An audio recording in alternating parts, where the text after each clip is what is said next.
सुधांशु त्रिवेदी है, doctor Sudhanshu Trivedi member of parliament है Bharatiya Janata party के। मलूक नागर है, सांसद है बहुजन समाज पार्टी के। प्रियंका कक्कड़ है, प्रवक्ता है आम आदमी पार्टी की। कल इनका बिल जिस बिल के ये खिलाफ थी और INDIEA जिसके खिलाफ था वो बिल भी गिर गया है। संजय निरुपम है, वरिष्ठ कांग्रेस पार्टी के नेता है, पूर्व मेंबर ऑफ पार्लियामेंट है और मुंबई कांग्रेस के चीफ भी रह चुके हैं। आप तमाम लोगों का अभिनंदन है, लेकिन बड़ा सवाल यह है कि स्कोर कार्ड हमारे सामने है संजय जी, और स्कोर कार्ड ये कहता है कि एनडीए का पलड़ा भारी नहीं है, उनके पास विपक्ष के खेमे के भी एक बड़ी संख्या में वोट जुट रहे हैं। तो इसका मायने क्या है अविश्वास प्रस्ताव के? देखिए, हमें पता है कि सरकार के पास बहुमत ही नहीं बल्कि स्पष्ट बहुमत है और भारी बहुमत है, और इसलिए जो अविश्वास प्रस्ताव पर जब वोटिंग होगी तो आंकड़ा क्या होगा इसका अंदाज है हमको। ऐसा नहीं कि आप कोई बहुत बड़ा कोई रहस्य उद्घाटन कर रहे हैं। अविश्वास प्रस्ताव बुनियादी तौर पर विपक्ष तब लाता है जब सरकार पूरी तरह से विपक्ष को एकदम से इग्नोर कर देती है और सरकार का विश्वास टूट जाता है, विपक्ष का विश्वास टूट जाता है सरकार पर। आज हिंदुस्तान में तमाम मुद्दों के साथ साथ मणिपुर सबसे ज्वलंत मुद्दा है। मणिपुर में लगभग 3 महीने से तबाही और बर्बादी का आलम देखा जा रहा है। जंग हो रही है, वहां पे गृह युद्ध हो रहा है, वहां पर आर्मी के जो हथियार है वो लूटे जा रहे हैं। महिलाओं के ऊपर जो एक बलात्कार के केसेस लगातार आ रहे हैं। 60,000 से ज्यादा लोग कैंपों में रह रहे हैं। पता नहीं 150-200 लोग मारे जा चुके हैं। 2 जनजातियां एक दूसरे के खिलाफ तलवार लेके एकदम तैनात हैं। ऐसे में जब 3 महीने से हिंदुस्तान का एक प्रांत जल रहा हो, तब केंद्र सरकार का धर्म है कि उस दिशा पे कार्रवाई करे। कोई कार्रवाई नहीं करे। प्रधानमंत्री एकदम खामोश बैठे हैं। अगर बोले भी तो पार्लियामेंट हाउस के परिसर में आकर के सिर्फ 3, 4, 5 या 10 सेकंड बोले हैं।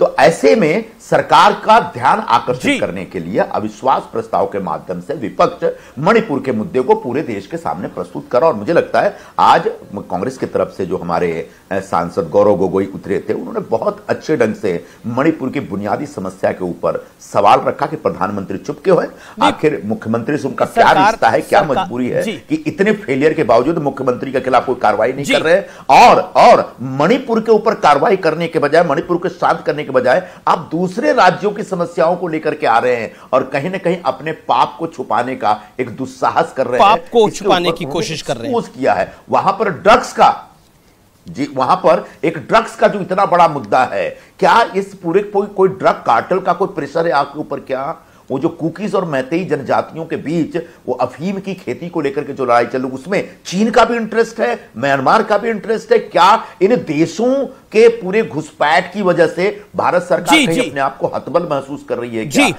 लेकिन आज सदन के अंदर एक बड़ा पूरे हिंदुस्तान की जनता में जनजागरण करने का पार्लियामेंट में आज एक बड़ा विवाद भी खड़ा हो गया जब गौरव गोगोई ने एक बात को बोला कि हमें पता है प्रधानमंत्री के कमरे में जो बात होती है, जो भी वो मामला था, और जिसके ऊपर अमित शाह गृह मंत्री ने एक ऑब्जेक्शन रेज करा और उस विषय को लेकर बड़ी तीखी बहस हुई दोनों पक्षों के बीच में। लेकिन एक सवाल जो कि महत्वपूर्ण है, आज निशिकांत दुबे ने सरकार की तरफ से पहले बैटिंग करी, गौरव गोगोई ने विपक्ष की तरफ से पहले बैटिंग करी, तो उन्होंने बोला सोनिया जी को बेटे को सेट करना है और सोनिया जी को अपने दामाद को भेंट करना है।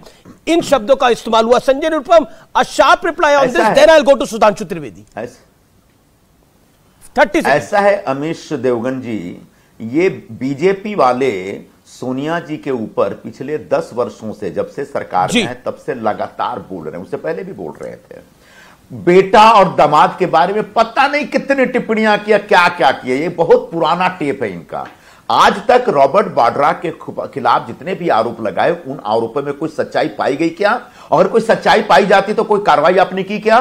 कोई कार्रवाई नहीं हुई। जो नेशनल हेराल्ड के जो मुद्दे पर राहुल जी और सोनिया जी के खिलाफ केस किया, वो केस कहां है? वो फर्जी केस है। और फर्जी केस के बाद इतनी सुनवाई, 50-50 घंटे तक इंट्रोगेशन है, तो भी कुछ निकल के नहीं आता। तो ये बीजेपी हमारे गांधी परिवार को बदनाम करने का एक सुनियोजित षड्यंत्र चला रही है। उसी षड्यंत्र को आज दुबे जी ने उजागर किया फिर से। कोई फर्क नहीं पड़ता हमारे लिए, कोई पूरा हिंदुस्तान सच जानता है कि गांधी परिवार क्या है। जी, मेरा आप दोनों से निवेदन रहेगा कि टाइम लिमिट को फॉलो करें। सुधांशु त्रिवेदी, आपके पास में आ रहा हूं। प्रधानमंत्री ने बोला कि आखिरी ओवर में हम छक्का मारेंगे, ये बयान एक सामने आया, एक स्टेटमेंट सामने आई। लेकिन आज गौरव गोगोई ने भी बहुत सारी बातें बोली जिसके ऊपर ऑब्जेक्शन भी रेज हुआ। कल अमित शाह ने बहुत कुछ कहा था और इस समय की बड़ी खबर है, अमित शाह और ओम बिरला की मुलाकात चल रही है। पीयूष गोयल भी वहां पर मौजूद है। इस समय की बड़ी ब्रेकिंग स्टोरी है और यह राघव चड्ढा के मुद्दे पर मुलाकात हो रही है। कल राज्यसभा में जो कुछ हुआ है उस मुद्दे पर मुलाकात हो सकती है। यह इस समय की यह बड़ी खबर है। ओम बिरला के साथ यह मुलाकात है, लोकसभा स्पीकर है, लेकिन पीयूष गोयल से भी अमित शाह की मुलाकात है जो कि राज्यसभा में सदन के नेता हैं।